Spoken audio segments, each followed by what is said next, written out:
Good morning. This is Giovanni Gallucci, and this is the Social Trend Report.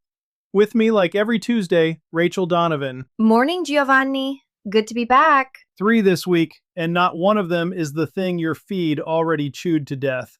WhatsApp just made your phone number optional, which changes who owns the line to your audience. LinkedIn quietly turned a cosign into actual distribution, and Reddit spent real money betting that humans beat the robots. Let's go.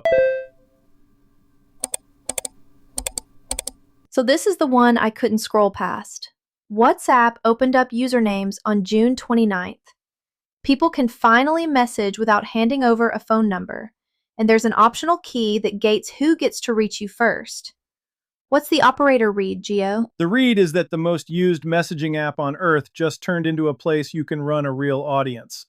For years, the catch with WhatsApp was the phone number. To talk to your people, you traded digits, and nobody loved that on either side.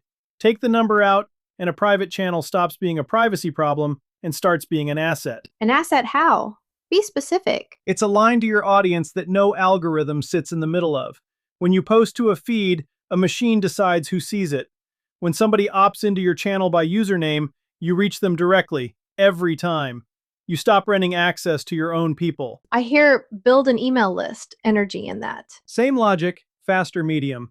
Email you own, and that's exactly why it still beats the feed. A username channel is that same idea with read rates email only dreams about. The mistake would be treating it like another broadcast horn you blast coupons into. So what's the right way to use it? Make it the room behind the curtain. The first look. The question you only ask there. The thing you'd never put on the public grid. People handed you a direct line. Reward that with access they can't get scrolling. And the trap? The trap is importing your whole contact list and calling it a community. Nobody opted into that. You earn a username channel by pointing your public content at it and letting the people who actually care walk through the door themselves. And that optional key? The one that gates who reaches you first? Does that matter for a brand? More than it sounds. You can open the channel wide for your audience and still keep the spam and the randoms out of your inbox. You control the front door without locking it. For a small team, that's the difference between a channel you actually run and one you abandon in a week. So the public feed becomes the front porch, and this is the living room. That's exactly the shape. The feed is where you get found. The channel is where you get kept. 3 to put to work before we move on. 1. Grab your username the day it reaches your account and put it everywhere your bio lives. So claiming the handle is the content for a week. 2. 2. Run it as a first look channel. Drops, behind the scenes, one question you only ask there. Give people a reason to stay that the public grid never offers. And 3. 3. Point every public post at the channel with a real promise, not link in bio. Tell them the exact thing they get inside, then deliver it weekly so the door keeps swinging. Next one. Eddie's report flagged LinkedIn rolling out collab posts. 2 or more accounts publish the same post together, everybody's credited at the top, and it lands in all of their networks at once. It showed up at Cannes, and it's in beta now. And that last part is the whole story. Not a tag, not a mention. The same post, hitting every collaborator's audience at the same time. LinkedIn just turned the cosign into shared distribution. Tagging somebody never really did that. Tagging is a wave from across the room. You hope their crowd glances over. A collab post seats you at their table. Their audience sees it as theirs, not as an ad somebody else paid to shove in front of them. So who should a brand actually do this with? Start with the people already inside your story. Your founder's personal profile and the brand page first. Most companies post a milestone from the logo account and let the founder's far warmer audience never hear about it. Co-publish it, and you doubled the room for $0. And outside the building? A supplier, a partner, a customer who loves you, a creator in your lane. Anybody whose audience overlaps yours but isn't identical. One launch, co-authored, and you borrow a crowd you'd otherwise pay to reach. Does every post work as a collab, or just some? Just some, and that discipline matters. Save it for the posts that earn a shared spotlight. A launch, a milestone, a real customer story, a teardown the two of you actually argue through on camera. A throwaway Tuesday update co-published just clutters two feeds and trains both audiences to scroll past you. Pick the one post you'd want both rooms to judge you on and make that the collab. There's got to be a catch. The catch is the cosign runs both directions. Whoever you publish with is now attached to your name in everybody's feed, so you vet a collab partner like a co-author, not like a tag you toss off at midnight. Borrowed reach, borrowed trust. Both can go the wrong way. Right. Pick partners whose audience you'd be proud to stand in front of, because you're about to. Do that, and the format is the cheapest reach LinkedIn has handed a small brand in years. And it's new, so the feed's still rewarding it. That's the window. Early movers get the novelty bump before everybody piles in. The time to learn the format is while it still feels fresh. 3 quick ones, then we move. 1. Pair the brand page with your founder's profile on the very next launch and co-publish it, so the warm personal audience finally hears the news the logo account was talking to itself about. 2. Line up 3 collab partners now. A customer, a supplier, a creator in your lane, audiences that overlap yours but aren't the same crowd. Co-author 1 post with each this month. 3.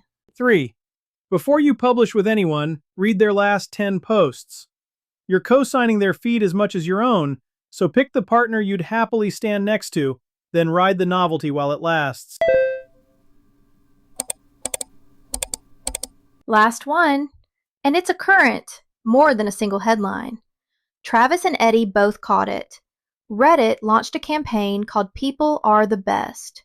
3 spots, a real-world fan event, and the entire pitch is that humans, not AI, are what make the internet worth showing up for. Same week, a couple of op-eds making the rounds. One says selling AI as a replacement wins attention and kills trust. Another calls buying your way into AI citations the new link farm. Read those 3 together and you've got the most important social signal of the quarter. A major platform is now spending ad budget to make real humans its market position. When a company that size plants a flag on a feeling, the feeling already went mainstream. They're not creating the wave, they're surfing one they measured. And the wave is people being tired of the slop. The feed filled up with synthetic everything, and the audience can smell it now, which flips the whole game. For a decade, the big brands won on polish. Production value was a moat. That moat just turned into a liability. Say more, because that's a big claim. Operators are watching their most expensive, most edited videos lose to a plain clip of a person talking to camera. When the audience is hunting for real, the glossy ad reads as the exact thing they're avoiding. The seams aren't a flaw anymore. The seams are the proof. So my worst lit video might be my best one. If it's true, yeah. And here's why this is a gift to a small operator. You were never going to outproduce the giant. Now the audience is asking you not to try. Your founder on a phone, unscripted, is the thing the conglomerate is paying agencies to fake. And faking it's the trap. It's the whole trap. Staged authenticity dies fastest of all, because the same crowd that craves real punishes a performance of real on site. You can't art direct your way into this one. You either put an actual human with an actual point of view on camera, or you sit it out. So the moat isn't the camera, it's the person. The person with a take. That's the part nobody can copy and no model can manufacture. And the giants can't just pivot to looser overnight. They can't. A committee, a legal review, 3 rounds of brand approval. By the time the big brand ships a real video, it's been sanded smooth again. Your unfair advantage is that you can post the true thing this afternoon and nobody has to sign off. 3 to close. 1. Put a real human with a real opinion on camera this week. The founder, the owner, the person who actually makes the thing, unscripted, talking like a person. That voice is the moat. 2. 2. Move budget out of heavy editing and into more reps of plain, true content. The audience is rewarding looser and punishing glossy, so trade production value for volume and honesty. And 3. 3. Don't buy your way into looking authentic, and don't buy your way into AI mentions either. Earn it by actually showing up where your people talk, in your own voice. The bot version gets filtered, the real version compounds. That's the social trend report for this week. WhatsApp made your number optional, So build a line your audience controls with you. LinkedIn turned the cosign into reach, so co-publish with people you'd stand next to. And the platforms are betting on human, so put a real person with a real take in front of the camera. If you want help turning any of that into something real, that's the work Giovanni does every day. Gallucci.net runs organic social and content strategy for brands that want a voice, not a template. Find me at Gallucci.net. That's Gallucci, N-E-T. Rachel, thanks. Always. See everybody next Tuesday.